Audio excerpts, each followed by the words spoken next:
My name is Kara. I'm an older adult behavioral health specialist with Washington County Disability, Aging, and Veteran Services. And I am joined today by Ava Hawes. She works in Health and Human Services in Washington County, and she is an epidemiologist by training. So we're really lucky to have her today. I hope that you guys will be thinking of questions as we go along, because she is just such a wonderful resource for us to have and just pick at her brain today. So in terms of questions, for right now, we're going to ask everyone to go ahead and put yourself on mute. It looks like everyone's done that. If for some reason someone gets off of mute or something during the presentation, you might notice Marilyn from the Juanita Pulse Center or myself helping to keep everyone muted. So you might notice us kind of getting in there and doing that. But for right now, just try to keep yourself on mute, and we will have some time at the end of the presentation to do a Q&A where we can come off mute and ask questions and just talk some things through.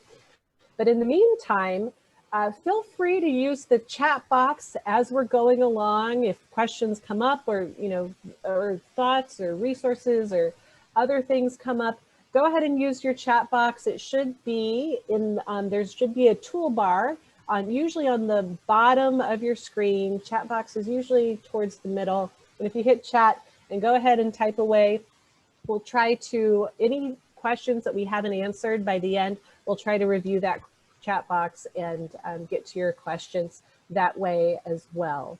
So I think that's it for me. I think I'll turn it over to Ava, and she'll take us through all of the wonderful data and for the first part of the presentation. And then you'll hear from me again towards the end, and we'll talk through some of the health recommendations that we have and resources at the end. So Great. Thank you, Ava. Thank you, Kara. Marilyn, is there anything that you need to say or? No, you covered it all. Yeah, we're good to go. Okay, Marilyn at the Juanita Pulse Center is our wonderful host, and we are so happy, as always, to be partnering and connecting with the community. So thank you so much, Juanita Pulse Center.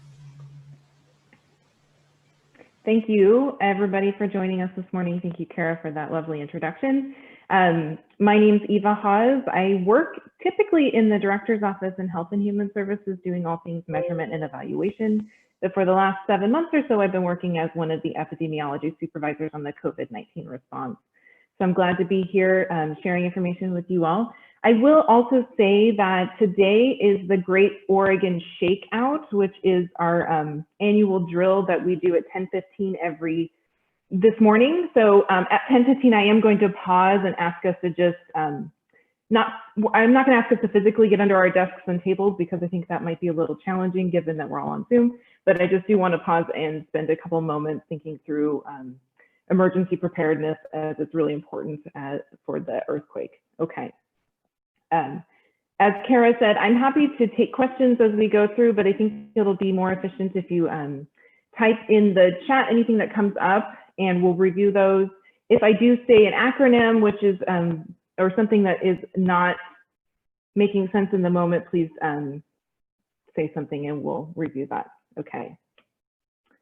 Oh, right, Kara, you're driving. I forgot. I'm all clicking next. Okay. Let's go ahead and get started. So this is our overview of what we'll be sharing today. We're going to walk through viral transmission, so how people get the virus or any virus. We're going to talk a little bit about the historical perspective of pandemics and what that looks like in relation to what we're all experiencing right now. We're going to talk about the state of the outbreak in the nation and in Oregon and in Washington County. We're going to talk a little bit about symptom profile, hospitalizations, and other information that's relevant for us all. And then Kara's going to take us through how to stay well and take care while we're all going through this fairly traumatic event. Okay. So the first thing we're going to talk about is, how do we transmit viruses? So there's 5 various ways we can all transmit viruses to each other. One is direct contact. So these are things we think of as ways you can get sick directly. So sexually transmitted infections, sharing, like kissing, mono, other types of direct transmission. There's vector-borne transmission, which is through bugs, mosquitoes, rats, other things where we're getting the infection from a different animal source. There's vehicle transmission. So these are things like waterborne illnesses, foodborne illnesses, touching a surface that has a virus on it. That's the sort of transmission we're talking about there. And the last two we're talking about, droplet transmission and airborne transmission, are things we think of for respiratory illnesses. And we're going to dig into that a little bit more next, because I think there's a lot of misinformation out there and some confusion around what is the difference between droplet transmission and airborne transmission. And in epidemiology, there is a very big difference between those two. So next slide, please, Kara. And it's all about the size of the aerosol particles. So in both of those types of transmission, those are transmitted through aerosols. The large droplets are things when you're coughing, sneezing, breathing, talking, large droplet particles that fall to the ground within seconds without evaporating. So those are pretty large particles. You can see those with your eye. Small droplets are things that stay in the air a little bit longer, take a little bit longer to fall to the ground without evaporating. And then there's airborne particles, which are stay in the air longer, leaving small droplet nuclei, and they float in the air for hours without requiring circulation. And the difference between those is that the size of the amount of viral particles decrease over time. So in the large droplets, you're going to see a lot of virus. Go ahead and go to the next slide there, Kara. It has a graphic that shows us where, yes, okay. So the person on the left there, that is the sick person. And you can see when they are coughing, sneezing, talking, breathing, spitting, that person next to them gets a lot of those heavy wet droplets. So that's a lot of virus in that particle. As you are further away from that person, you may be exposed to some of those smaller droplet particles. Those may fall to the ground and land on tables, chairs, doorknobs, that sort of thing. There is a potential for those small droplet particles to be aerosolized in a way that they hang out in the air. And I think one of the main questions we're seeing, and at least I'm seeing in the media, is COVID-19 an airborne disease? And the hard truth is it's probably both. It's probably droplet and airborne transmission. But what the key point here is it's not its primary method of transmission. So you can get, it is potentially possible and theoretically possible, it has been shown in studies, to be aerosolized and stay in the air, but we don't think that that is its primary method of transmission. We still think that the primary method of transmission, at least for what we've seen so far, is these droplet particles. So making sure that we're doing a good job of sanitizing surfaces, because we have seen some potential infections that way. But the truth is that we're seeing most of our transmission be through heavy wet droplets. And the next slide I wanted to show you is a little bit busy, but essentially it's public health messaging is the same between droplet particle transmission and airborne transmission, right? So the fewer people that get together, the better. Go ahead. The more distance between each other, the better. So remember that last slide where we had the sick person, and then the person right next to them had more exposure to those heavy wet droplets, would have a lot of virus in them. The more distance you have, the less exposure you have to those heavy wet droplets with lots of virus. The less hand mask contact, the better, right? So making sure that we're wearing proper protective equipment when we need to interact with somebody who might be sick. And the more covered mucous membranes, the better. And so what we mean by that is, of course, wearing your mask, not touching your eyes, your nose, your face. So the less contact we have with those viral particles, the less likely we are to get sick. Okay. Makes sense so far. Okay, we're going to shift gears a little bit and talk about what does this disease look like in relation to other pandemics and other things of interest. So I've heard a lot of questions about what does COVID-19 look like in relation to a typical flu season or what does it look like compared to the H1N1 pandemic in 2009, and what does it look like compared to the Spanish flu back in 1918? And so this is a slide we put together to just look at some of those pieces. So this is a lot to look at, I know, but the top line there is what we're all experiencing as SARS-CoV-2, the virus that causes COVID-19. What we're seeing is it is looking a little bit worse as far as case fatality rate. So that is looking at the percent of people who die from the illness who got sick. That is higher than what we're seeing in the typical flu season, and higher than what we've seen from the Spanish flu and H1N1. Now, these numbers, of course, are really difficult to quantify at this point because we're in the middle. As we get to the end, which there will be an end at some point of this pandemic season, we'll be able to have better estimates on this. But what we're seeing so far is that it is carrying a little bit higher of a case fatality rate. Some notable differences, though, is we're seeing our highest case fatality rate among our older adults and folks who have underlying health conditions. Oh, I'm going to pause this because we're here at the Great Oregon Shakeout. I know this is like really abruptly shifting gears, but it is something that we all try to do as county staff. So let's all pretend that we're under our desks right now holding on for 1 minute. Okay. And the main purpose here is during an earthquake, the most injuries come from trying to get to safety. So if you feel the ground shaking, get under whatever table or desk you have nearby. Do not try to get outside. Do not try to get to somewhere safer. Really, the safest place you are is under something heavy. Okay, thank you. Thanks for indulging us in that. Okay, we're going to shift back to COVID. We are expecting to see we're hoping not to see a big increase in cases as the flu season comes, but as we know, there is a lot of potential to have basically two epidemics happening. So we have COVID-19, which is certainly not slowing down at this point, and we're asking folks to try to get their flu shot so that we're hoping to not have both illnesses circulating very widely in the same period of time. Okay. And we'll come back to anything if we have any questions going further. Go ahead, Kara. Okay. So now I want to talk a little bit about what the pandemic is looking like for the nation. So among adults, the risk of severe illness from COVID-19 increases with age, with older adults over the age of 65 at highest risk for severe illness. 8 out of 10 COVID-related deaths are among older adults aged 65 and older. And our risk of hospitalization also increases for those who have 2 or more chronic conditions. And those are typically chronic lung disease, cardiovascular disease, diabetes, and a host of other illnesses that we tend to see higher risk carry on for COVID, okay? So this is looking at the epi curve, so the epidemic curve for the whole nation.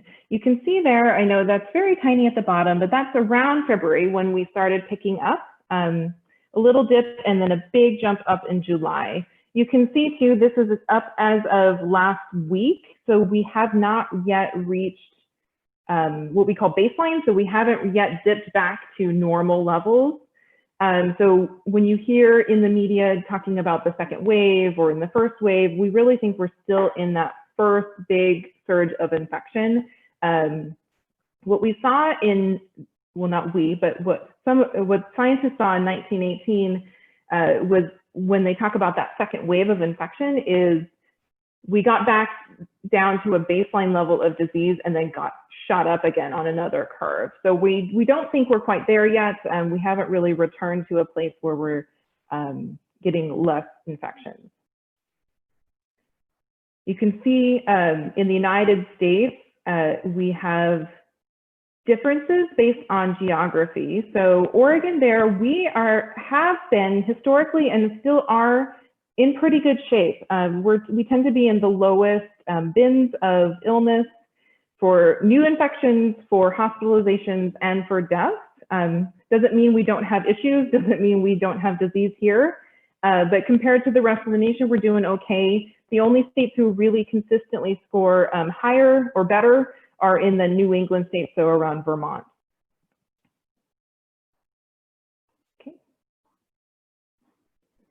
So this is looking at numbers for Oregon State. So we've had, and this was as of last week, so we have a little bit higher now, but a little over 35,000 people have tested positive in Oregon since the beginning of the pandemic, which was at the end of February. We've had over 600 deaths. Hospitalizations is roughly about 7% of the total number of folks who have tested positive for COVID-19 have been hospitalized. And we tend to see our positivity rate be around 5% or a little above. And so that means the proportion of tests that we're getting back that are testing positive out of the total number of tests. So out of that, we're seeing roughly about 5%. Okay. So now I want to shift gears and talk about what does it look like in our community in Washington County.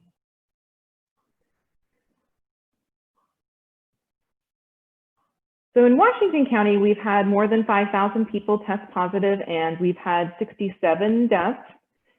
We've had roughly about 8% of our cases be hospitalized, and we have lately been in less than 5% of our tests coming back positive.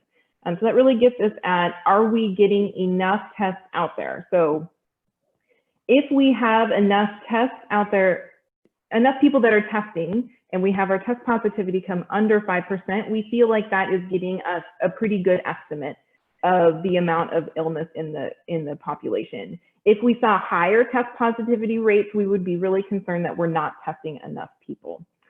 So that's looking pretty good. It does not look universally that way. So as we look into some of our disparities by race, some of our disparities by ethnicity, and some of our disparities by age, those numbers look a little bit differently. And we are doing some work to mitigate that as well. Okay, so this is our epi curve for Oregon. For Washington County. You can see it looks pretty similar to what we saw earlier in the nation. We in Washington County, I don't know if we were the fortunate or not, but we had the first case in Oregon on February 28th. And from there, we've really just ramped up over time. You can see small blips that we had lots of cases in one day. That green line, which I know is a little bit hard to visualize, is our average of the past 7 days. So still in cases coming back every day, and we're not quite down to that baseline level that we saw. So I wanted to share some of the things we're seeing in our symptom profile. So these look different based on age. So for our youngest folks, so in our babies, yes, less than 1 year old, the top two symptoms are runny nose and cough.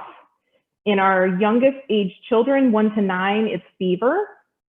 In our 10 to 20-year-olds, it's headache and cough. And then it shifts as we get into our older, our adult age and our older adults, into cough and headache, cough and myalgia, so not feeling well, and then cough and fever in our oldest populations. And so I just thought that was interesting to think about. Myself as a parent, I have a first grader and a fourth grader, thinking about that might look, presentation in children looks very different than presentation in adults. And that's consistent with what we're seeing across the nation too. So as we go through this pandemic, we're learning so much more every day. So the science seems to shift frequently. So in children, you might see fever before you'd see cough, shortness of breath, or fever like we do in adults.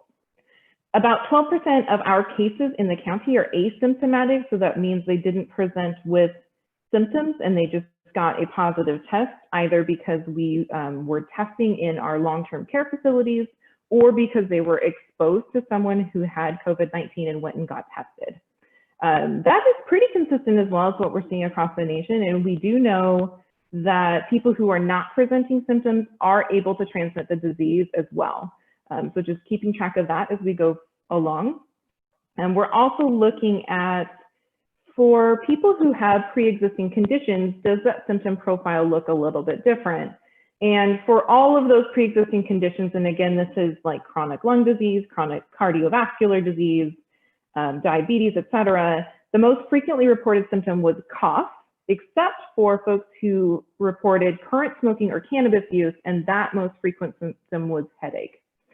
So just interesting pieces. It looks a lot different in everybody. And so just keeping track of what this looks like for us as we go forward, I think will be really interesting. Okay. So the next thing I want to talk about is incidence by age. And when I say incidence, what I mean is the amount of new cases in our population. What we're looking at here is by age group, the number of cases, the percent of cases, and the percent of the population. So that percent of population is saying that 6% of everybody in Washington County is in the age 0 to 4 age group. That age group makes up 3% of our total cases. So if you look at those two that are highlighted in red, what we're seeing is 8% of our population is among 19 to 24-year-olds, and they comprise 13% of our cases.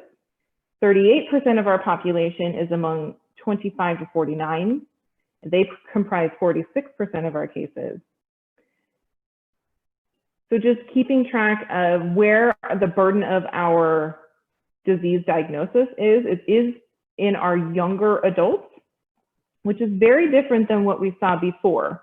At the beginning of the pandemic, we really saw the burden of disease be in our older adult population. And that has really shifted as we've been able to expand testing. If we all remember at the very beginning, you had to be very, very sick to get a test for COVID. And so we were seeing more severe illness in people who were testing positive, which is very logical. As we're able to test more people and more asymptomatic people, more mildly symptomatic people, we're seeing the demographics of that really shift to our younger adults. And then when we look at that age-specific incidence rate, so this is the rate of people who test positive in that population size divided by the total number in the whole population. So if we look at our 19 to 24-year-olds, that's saying that among people who are age 19 to 24 in Washington County, there is an incidence rate of 1,267 per 100,000 of those folks, compared to the total, which is 772 per 100,000 for all of Washington County. So it's close to double for our case incidence in our younger adult population. So something we're targeting our messaging at, that younger adults are not immune. Nobody's immune, right? We're here in this novel virus. And there certainly is risk and concern about transmission to our more vulnerable parts of our population. So you can see that while the burden of disease or diagnosis of disease is among our younger age groups, the burden of severe disease is not. This is showing our hospitalizations by age. Again, you see our 25 to 49-year-olds are getting 46% of the cases, which is that blue line there, but they are only comprising 29% of our hospitalizations.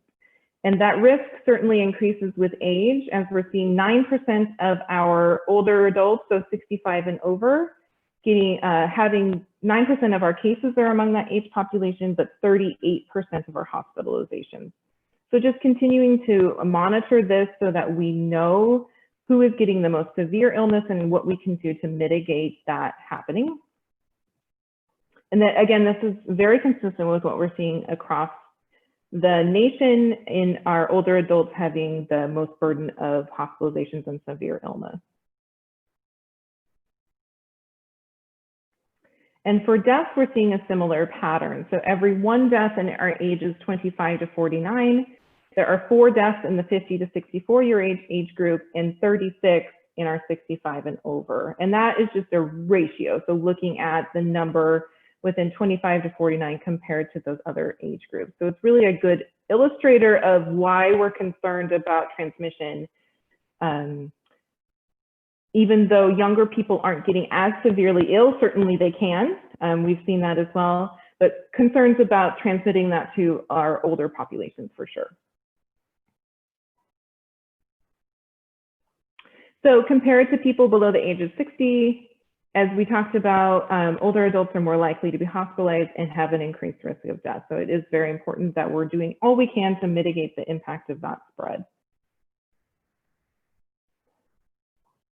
So in addition to age, what we're seeing is long-term care residents and staff are at high risk for infection, which is certainly makes sense as we're seeing that transmission happen in our older adult populations, and that's a very vulnerable group of people altogether.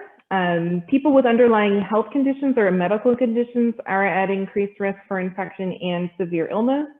Frontline workers, so people in healthcare settings or emergency care settings are also at higher risk, and we're seeing people who do work in migrant camps or in frontline who have a lot of interaction with the public, and communities of color. So we're seeing certainly that not everything is created equal, and we're seeing disparities within our race and ethnicity here in Washington County. Okay. So what are we doing about that? So we're doing a lot. We have entire teams focused on reducing the spread in each of these sections here, among our long-term care facilities, in our workplaces, in corrections and jails. I think sometimes it's tempting to think of those as closed populations, but they aren't. People go into those places to work and then may continue to spread the disease elsewhere. So making sure that we're controlling the spread in easily spread conditions like congregate care, agricultural settings, so migrant camps and other sort of farm workers, and schools and daycares. Right now, of course, lots of schools are not operating in person, but we have full teams to help to mitigate the impact when schools do reopen. We're expecting to see some transmission that way. Okay, so before we go into this, I just wanted to share a little bit about one of the tools of our trade in public health to reduce the spread of illness, and one of those is contact tracing. I know we've all heard of this in the news. Some of you may even have been contacted because you have been close contact with a person. We're going to watch this video that was designed by our amazing communication staff here at Washington County to explain what does contact tracing look like, and then we'll talk a little bit more about it. And Kara's going to get us all set up here. Thanks, Eva. Let's see, just need a minute. I wonder if anyone has any questions while we're getting this video going. I did have one question come in the chat. Can you, let me see. Can you catch COVID via an insect? That's a good question. I don't think we've seen any transmission via vector at this point. So I think it's, I don't know. I don't think we know that yet. I have a question. I'm curious if you have any statistics or information specifically about how it's impacting communities of color, like you mentioned that.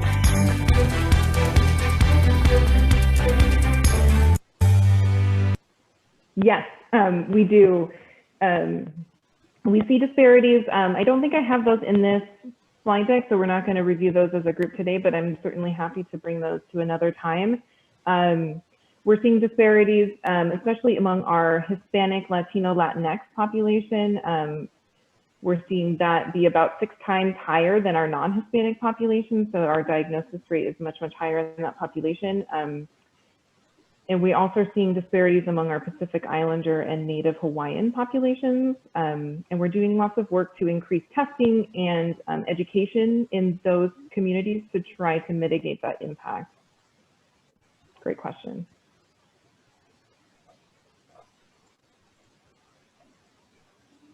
Do we feel ready, Kara, you think? Yeah, let's, we have a question that came in, but I actually think that'll be a great segue for the next part. So I think we're ready. Okay. We'll go ahead and give this video a shot, and then we'll get to hear a little bit more from Eva. Hola, mi nombre es Jasmine y estoy hablando del condado de Washington. Contact tracing is something public health departments have been doing for years. I think I like to start to explain this a lot like what firefighters do. So firefighters have tools that they use to put out fires. And contact tracers have tools to control the spread of disease, including coronavirus. Their first tool is the case interview. Testing labs in Oregon are required to enter names of people who've tested positive into a state database. Contact tracers then pull these names every day and start calling. So if someone tests positive for coronavirus in Oregon, or they have symptoms of coronavirus and have had recent contact or exposure to someone who did test positive, we begin with public health interviewing that person. If you test positive, you can expect questions about your symptoms and severity of illness, also about your race, ethnicity, and other health conditions, and who you live and work with. This helps us decide who's actually getting more ill from the virus than other people. It helps us figure out how quickly it's spreading to other people. So that data collection is a really important tool that we use in public health to help put out this fire with coronavirus. The second tool is contact notification. You'll be asked to provide names and numbers of people you've had close contact with over the last few days. This is so contact tracers can also call these people to let them know they've been exposed to coronavirus. Contact tracers will then ask you and your close contacts to stay home for 14 days. Let's say I'm not sick. I feel fine. I feel good. I want to go out. I want to go support our businesses. I want to go be part of this community again. But I was exposed to a case.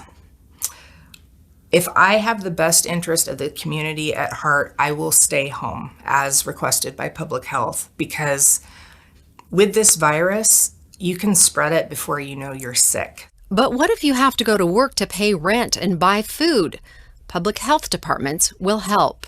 We will find the resources and the support to make sure that everyone has basic needs met, food, shelter, so that they can voluntarily protect themselves and protect the rest of the community through isolation and quarantine. Contact tracers work for public health departments, not for the federal government.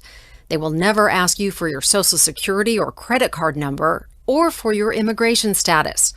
Just like firefighters, they are doing their job to protect you and your community.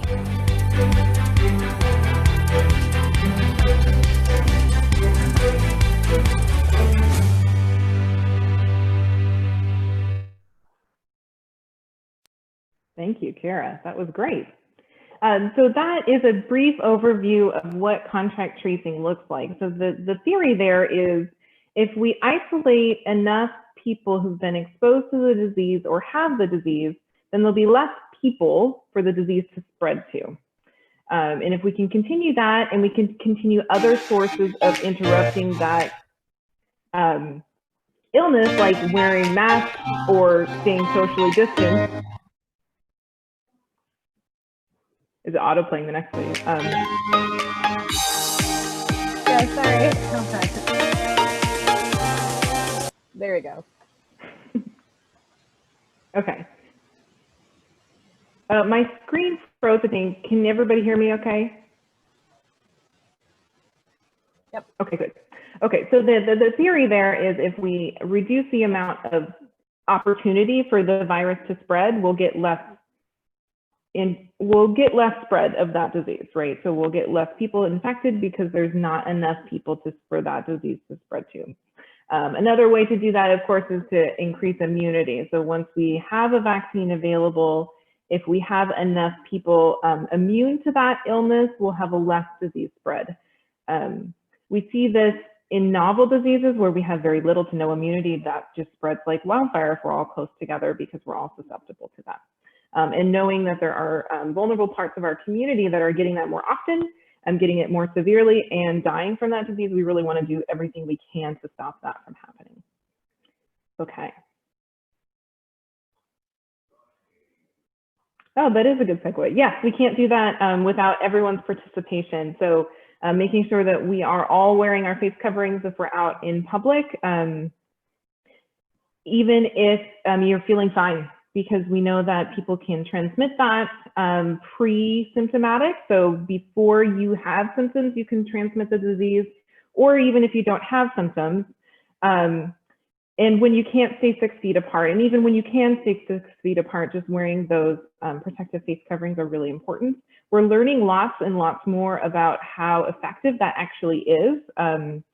I would add to making sure that if you have a cloth-based face covering, that you are washing that every day. We're seeing making sure that that is clean. The new one you put on every day is clean.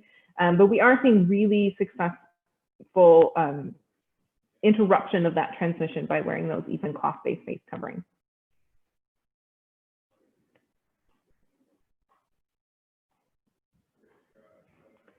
So the next thing I'd like to talk about is a risk assessment. So we are in the middle of a pandemic. We've been at stay-at-home orders. We're now in phase 1 as far as Washington County, and we all have to do our own individual assessment of what is the risk in the activities we want to do. So this is a graphic that was designed by one of our counties in Washington State called Whatcom County. They designed this neat graphic. There's quite a lot of different examples of something like this, but just thinking about how much risk is each activity that you'd like to do. The lowest risk are things like going for a walk outside. Of course, as it starts to get Oregon winter, that'll be a little more challenging. Getting takeout from a restaurant, very low exposure, especially if everyone's wearing their protective equipment and you wash your hands when you get home. More medium risk things are going to restaurants with outdoor seating, more exposure to public, going to a hotel, walking in busy areas. And as you see, you can go down to this highest risk category, which is of course going to things where lots of people are. So going to large music contests, concerts or contests, I suppose. We aren't able to do those at this point in Washington County, but as we are able to open up, because we don't have a widely available vaccine, it will take some time for us to be able to do these things again. And just keeping in mind the amount of risk you're encountering as you go through things. Things where there are lots of people are good to avoid at this point in time, especially if you have some sort of underlying risk where that would be you might be at higher risk for severe illness, like gyms, big churches, big gatherings.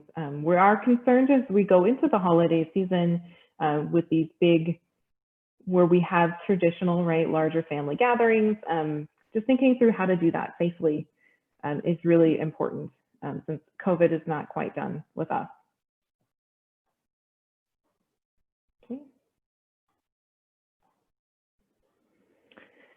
So the best way to prevent, of course, COVID-19 is to avoid being exposed.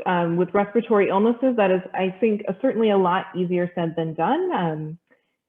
It's important to wash your hands for 20 seconds, social distance, so stay at least 6 feet away from folks that you don't live with, wearing a mask or protective face covering, cleaning and disinfecting commonly touched surfaces. So if we remember at the beginning when we talked about different sorts of viral transmission, so that's when we would call a vehicle transmission. And we are seeing that COVID-19 is able to be transmitted that way. It is not its primary method of transmission either. So we're not seeing that be the #1 way, but just making sure that we clean high touch surfaces, especially if you have someone in your family or in your household that's been sick.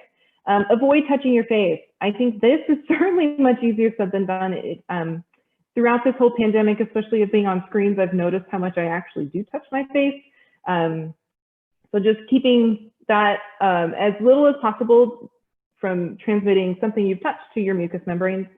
Staying physically active and practicing healthy habits to cope with stress. I think this is a great segue into what Kara's going to talk about next, but it is really important to stay connected to people. Our mental health is incredibly vital in addition to our physical health. So just being creative with ways that we can stay mentally healthy as well as physically healthy. Thank you so much, Eva. I'm going to go through just a couple more slides on how to take care of yourself, given all of the wonderful recommendations that Eva just took us through.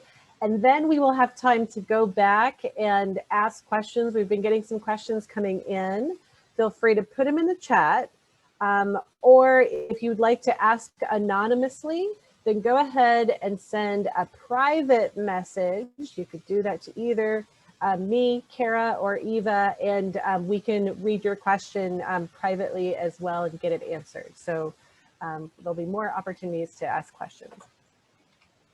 Okay, so I have 7 recommendations from Washington County Aging Services on how older adults can take care of themselves during a pandemic and take care of your mental health. So in terms of our physical health, we want to make sure that we're prioritizing staying well, having good emotional health, mental health as well, and especially as we start heading into that winter time where we're gonna be faced with even more barriers. We want to really make an extra effort to take care of ourselves. So number 1, stay connected. Loneliness and social isolation are different. So loneliness is that subjective feeling that we have that we don't feel connections with others. And the good news about this is that we don't necessarily need to be in close proximity to another person in order to not feel lonely, in order to feel connected. So as long as we are staying connected in other ways, Eva already gave us some great examples. Maybe we're having a small gathering outdoors where we are socially distanced, wearing our masks. Those kinds of things might be appropriate for you. Other great ways is just talking on the phone, maybe having more face-to-face meetings through virtual means like this, or writing a letter, those kinds of things. So as long as we are building in social connection time into our routine, we're going to start to chip away at those feelings of isolation and loneliness. So the best thing we can do is think about social connection just like you would exercise or eating, healthy meals 3 times a day. Build it into your daily routine. Every day I'm going to have my phone call with my person and we're always going to talk to each other at 10. Or maybe at dinner time, if you live with another person, say, you know what, let's have a no phones, no TV rule at dinner. And that's going to be our time where we're going to connect with each other and talk. So there's lots of different ways you can do it. The most important thing is that you're getting regular, meaningful connection with another person. If you are in a situation, and a lot of us are, where we don't have natural systems of support, or if you are finding yourself, burdened by the barriers that COVID-19 has created, there are resources in Washington County that you can use. Oregon Senior Peer Outreach matches older adults with other older adults for weekly phone calls. This is a free service for Washington County older adults. So please take advantage. There's also the Senior Loneliness Line, which is a 24/7 warm line that anyone in the state of Oregon, any older adult in the state of Oregon can use. You can call this line and there are people there to talk to. And just for a little connection, sometimes they can help connect you with some resources. So take advantage. We also have some other programs that Washington County is helping to coordinate, a writing program that creates intergenerational connections, texting program. And then we also recommend, you can even find ways to volunteer or find more virtual groups online. The Juanita Pull Center is so great about providing lots of opportunities, but there's lots more. If you haven't tried meetup.com, for example, that's another way that you can find more opportunities for virtual connection with others. Number 2 recommendation is keep a daily routine. Routine really helps us to put some structure around our day, and we've all been sort of still settling into this disruption of maybe being at home, not being able to access the community. So as much as you can to structure your own routine throughout the day, that really helps give us a sense of stability and takes away some of that anxiety. So that might be really simple things like preparing meals, keeping awake and asleep schedule. So try to, keep that same, bedtime and awake time throughout the day. And then also find other activities that bring you joy. And again, the Juanita Pulse Center is great, but also if you haven't done it yet, maybe, reconnect with your library, or there's lots of online programs with our museums in the county, the Five Oaks Museum.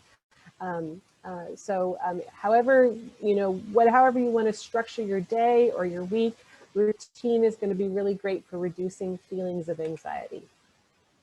3, take some time to unwind. So that might be meditation. It might be going for a walk in nature. And again, thinking about what Eva had talked us through, walks are great, and they're mostly a low risk activity. We're going to get to actually exercise in just a minute. So I'll come back to that. Positivepsychology.com is a great resource for mindfulness meditation exercises. Or maybe it's being creative and trying something new and working on mastery, or just enjoying creativity. So doing some art. You can request a free art by mail kit that will be mailed to you for free. The number's a little wonky. I actually think we have Jessica Start from the Hillsborough Senior Center here today. So you can call that number and get an art by mail kit sent to you for free, just to exercise a little creativity. Number 4 is move your body. This is probably one of the most important things that you can do for your mental health, is taking care of your physical health. So physical activity, that might mean attending one of the exercise programs at the Senior Center. Monday, Wednesday, Friday, there's live exercise offered weekly for free. Or it might be going out and getting a walk. Don't worry about, shedding a whole bunch of pounds or getting really in shape. It's just starting small and making it a part of your routine is really the best way to do it. So start slow, start small, and just try to get a little bit in every day. And especially take advantage of, the last of our few cool fall dry days, because it's going to be challenging when we maybe don't have as much access to the outside, or just get a nice pair of rain boots and go out there anyways.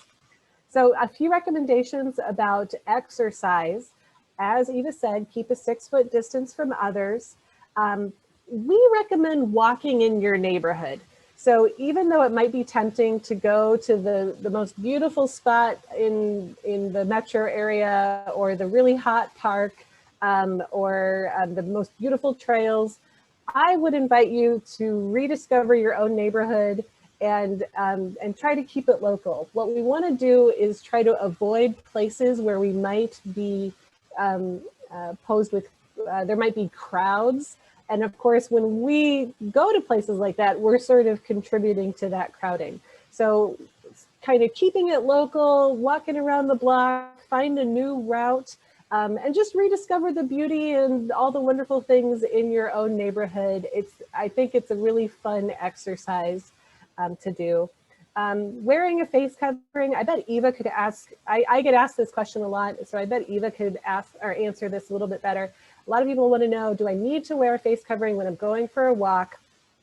And actually, I think I will. I have a little spiel that I say, but Eva, I think it would be great to hear it from you. So maybe we'll come back to the nuances of that question in just a moment. Number 5, eating healthy foods is so important. So if you are in a position where you don't have access to regular, fresh, healthy foods, please contact us at the ADRC so that we can help get you connected. There's lots of resources available for older adults.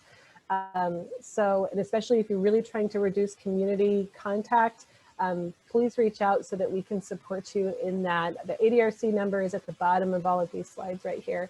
A few tips: enjoy fresh foods, make sure you're staying hydrated, getting water throughout the day, limit salt and sugar, and then limiting processed foods as well. And so you can see the ADRC number right there, but like I said, it's at the bottom of your screens as well. Number 6, this is a fun one. Consider turning off the news, limiting your media intake, especially now. Some signs that your media consumption could be affecting your health can include: you feel strong emotions, or physically ill or nervous after consuming media. it is affecting your sleep-wake schedules. So staying up too late or first thing you got to do when you wake up, or it could be affecting other routines. If you don't have a time in your day that is unplugged, consider building that in. If you have no unplugged time, there's a constant stream of information. That might be a sign that it's too much. If you consume more than 2 hours in a day, if you feel signs of screen fatigue, and even, you know, us meeting in this way, it's a strain on the eyes. It's, you know, physically, it just doesn't feel great if we're sitting in one posture for too long, or if this is having effect on your relationships. So just something to keep in mind. The best thing that you can do is really just turn it off. It will, we promise it will all be there again for you when coronavirus is over. So try to build in those routines of having some unplugged time, especially if you think that you might be, your health might be suffering from overexposure to media. If you need reliable local information, you can always call 211, or you can visit this website here, and we'll make sure that everyone today gets a copy of these slides so you have this information. But rather than having a constant stream of news and information kind of thrown at you, you can use these two outlets to get reliable information. And then my last tip for you is keep things in perspective. Give yourself and others grace and space. Take this one day at a time. Remember, this is a challenging time for everyone, but it will pass. And there are many people out there who are here to help you in the meantime. So do not hesitate to reach out. If that ADRC number at the bottom is really just such a great resource. If you have questions about anything that we've talked about today, or even things that we haven't talked about, and you just need help somehow, some way, or you know someone who does, please reach out and we're happy to talk it through with you and figure out what supports there might be in the county. And those areas of support change all the time. There's new programs, there's new services. Everything is constantly in flux. So it's impossible to just expect any one person to just know it on their own. So please feel free to use that resource and reach out. I also want to say the county is providing free COVID-19 counseling over the phone. So I'm not going to make you raise your hand, but just think, if COVID-19 has increased your anxiety or feelings of isolation or depression at all, if that's been a factor for you at all, this counseling is for you. So it's free. All you have to do is call the ADRC number and request it, and any adult in Washington County can have access to that free counseling that is provided by a variety of community-based providers. Oh, and here's more information about that here. There's a number that you can call. There's an email that you can reach out to. And usually they get people turned around in about a day or two. So you can make a request, and in about a day or two, they get you connected with a counselor. There's other resources on how you can get yourself trained to help. So I've included them here, and also wanted to include our crisis line. You can see Washington County is the third one down, but it's always such a great idea to have all of the, especially the tri-county crisis lines kind of plugged in. I have them plugged into my phone because you just never know. So the crisis line is there for you to provide support as well, 24/7.